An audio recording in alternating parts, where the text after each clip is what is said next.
Hello and welcome to today's video. Today we're going to talk about the European Union, an institution some people admire and others absolutely despise. I asked artificial intelligence to create 3 scenarios for its future, 3 different paths Europe could take in the years ahead, and among them there's also one special interlude that touches directly on us, the Czechs. Here's what it predicted.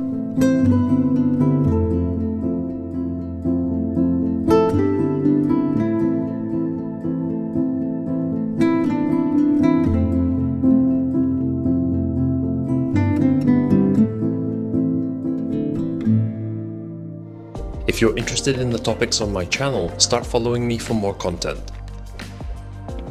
Now sit back and relax, we're starting. Imagine a Europe split into 2 halves. On one side, the wealthy, self-confident West, filled with giant corporations, financial centers, prestigious universities, and powerful people who want it all.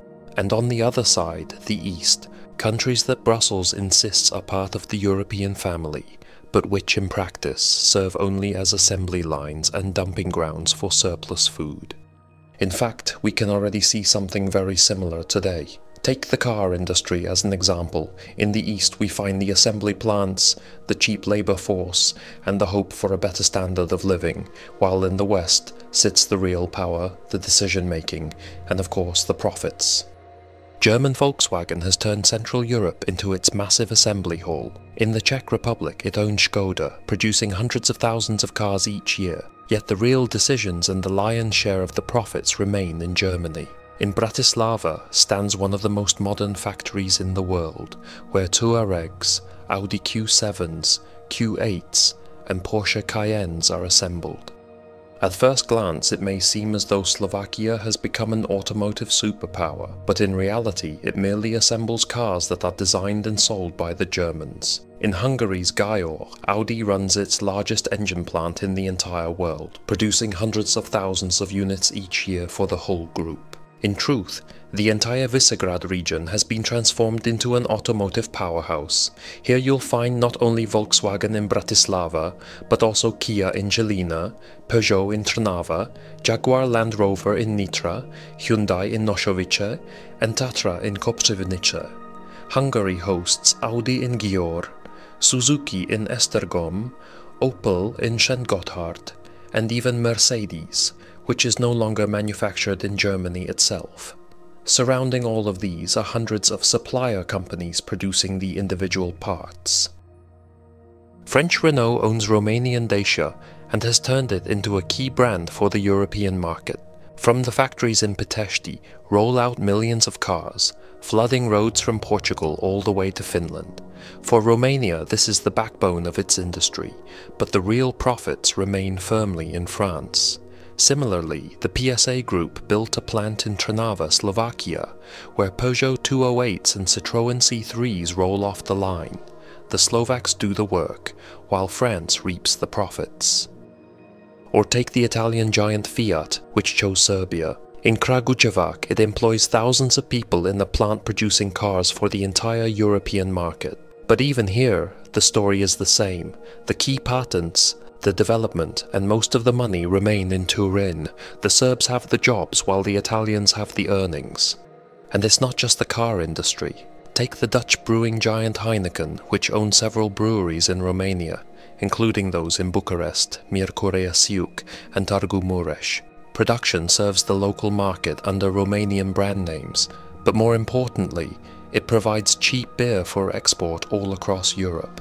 Romanian workers earn far lower wages than their Dutch counterparts, while the profits flow back west. The German retail group Schwarzgruppe, owner of Lidl and Kaufland, is raking in enormous profits precisely in Central and Eastern Europe. In the Czech Republic it operates over 300 stores, in Slovakia more than 160, and in Poland over 800. These countries are the main outlet for its cheap but massively sold products. And once again, most of the profits head back to Germany, while local suppliers and employees remain in the lower wage categories. In Eastern Europe, people often work for just a fraction of Western wages, doing the jobs that hardly anyone in the West would even consider. The paradox is striking. The prices of these products in the East are almost the same as in the West. The profits flow abroad, while the workers are left with wages that are often not enough to make ends meet. According to predictions generated by artificial intelligence, this scenario could deepen even further in the years to come. Life itself would not stop, but the gap between East and West would continue to widen. Eastern Europe might gradually turn into nothing more than a reservoir of cheap labor. The more the West demands low-cost workers, the more pressure it would put on the East to remain in a subordinate role. Subsidies would be decided by the wealthiest players, the rules would be written to favor the largest corporations, and the smaller countries would be left with nothing but silent nods of compliance. Or maybe, isn't that already happening right now? History teaches us that no empire lasts forever. Austria-Hungary collapsed, the Soviet Union dissolved, Yugoslavia tore itself apart in a bloody war, the Roman Empire, the Greeks, the Egyptians, all of them fell, and the European Union too may one day reach a breaking point when the pressure between its regions becomes too strong to bear. The reason lies in the sheer differences within. Northern Europe faces challenges entirely different from those in the south. Italy and Greece wrestle with debt, unemployment and migration, while Sweden or Denmark build on high technology and stable finances. The eastern countries, hungry for fast growth and a fair share, often run into lecturing voices and diktats instead of understanding. In such an atmosphere, it is not hard to imagine the Union eventually splitting.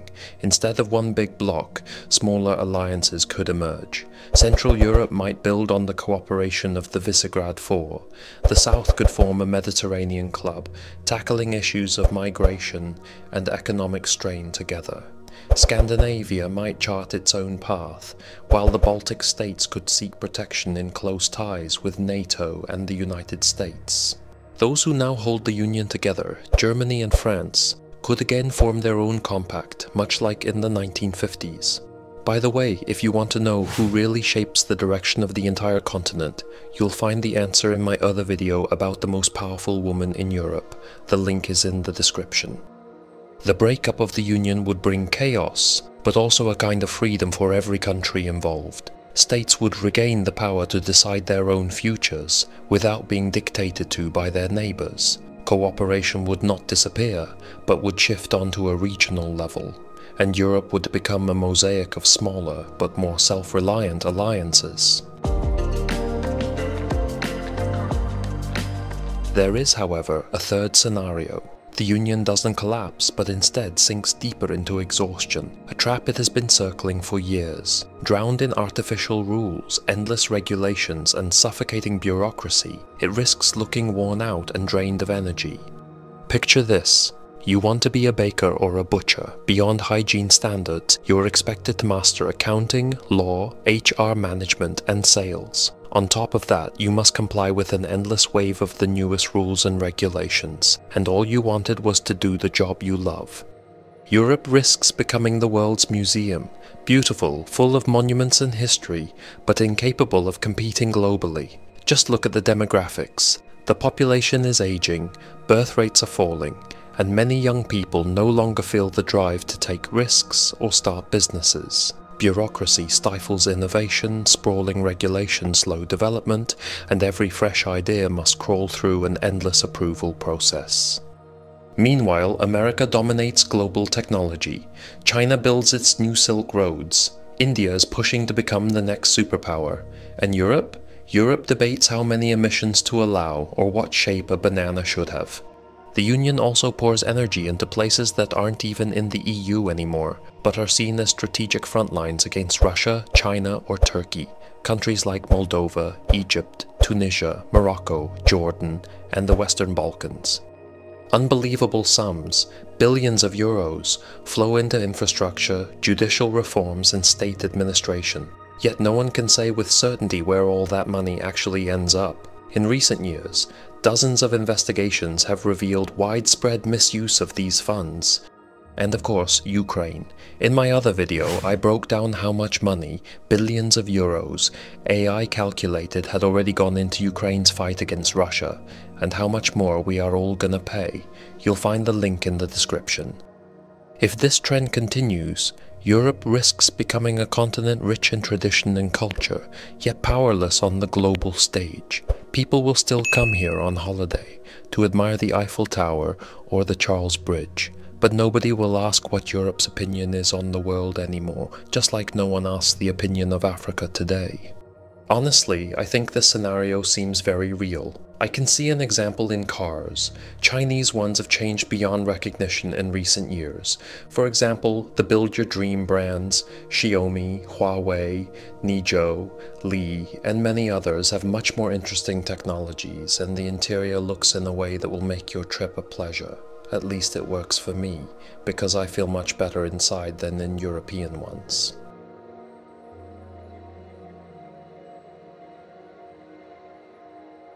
And yes, it's clear that many people argue you can't take China seriously because of its violations of human rights. And that argument is valid, but the irony is striking. The same people who say this usually have an iPhone in their pocket.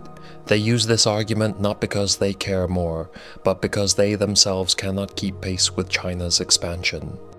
Here I'll add a special note about China in Africa, about the concrete projects through which African states are taking on debts to China, debts that gradually give Beijing more and more influence and control. The link is in the description.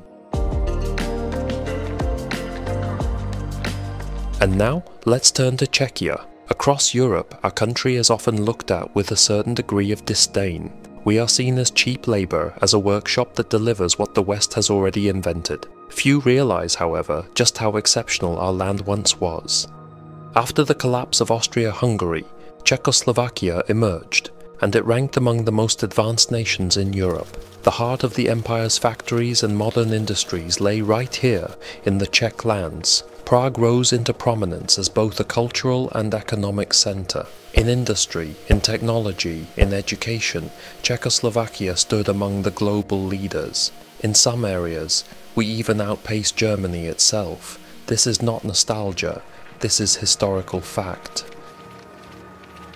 Take Prague Airport as an example. Today, Václav Havel Airport. It was opened on April 5th, 1937, a date I remember well since it's my birthday. Back then, the building was revolutionary in both technology and design. It featured long runways, innovative hangars, and first-class navigation systems. At that time, it ranked among the most advanced airports in the entire world. Many European and American airports later drew inspiration from the Czech concept of combining comfort with safety. Some say the real breaking point of Czechoslovakia's success came with the Munich Agreement, when France and Britain agreed with Germany to hand over our borderlands. The irony is that the very same France and Germany, which decided the fate of Czechoslovakia without its consent, became just a few years later the key architects of what would grow into the European Union.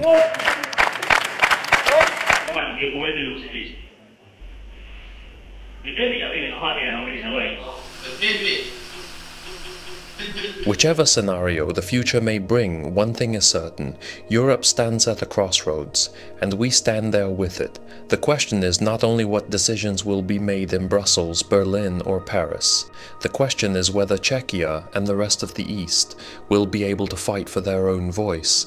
And personally, I feel this is not something that will change anytime soon. Perhaps some help can come from Tomáš Garrigue Masaryk, who many decades ago wrote a letter meant as a message to future generations. And even today, its content shows that our very first president, across all that time, still wished to bind us all together. And what about you? Which scenario do you think is the most likely? Or do you perhaps have one of your own? And do you believe Czechia can return to the very top again? Let me know in the comments. If you enjoyed this video, I'd really appreciate a like, sharing it with others, and subscribing to my channel. And thank you to everyone who supports the creation of my videos. You can join by clicking the sign up button and choosing your normal or sweet or beloved thanks. Also, check out my other videos that you might enjoy, for example about Russia, where artificial intelligence predicts its future development. Another video I recommend is about North Korea, what everyday life really looks like in this isolated country, and in which nations the Kim family runs businesses that secretly finance their regime. The third video is about China, which is gradually gaining influence in Mexico, with its strategy stretching across Latin America as well. And finally, a bonus video about the Middle East, how this once beautiful region turned into a global hotspot of crises, yet still holds memories of its former charm. You'll find links to all of them in the description. Some episodes are also on my YouTube in this playlist. And don't forget to check out the slow walk videos with chill out music.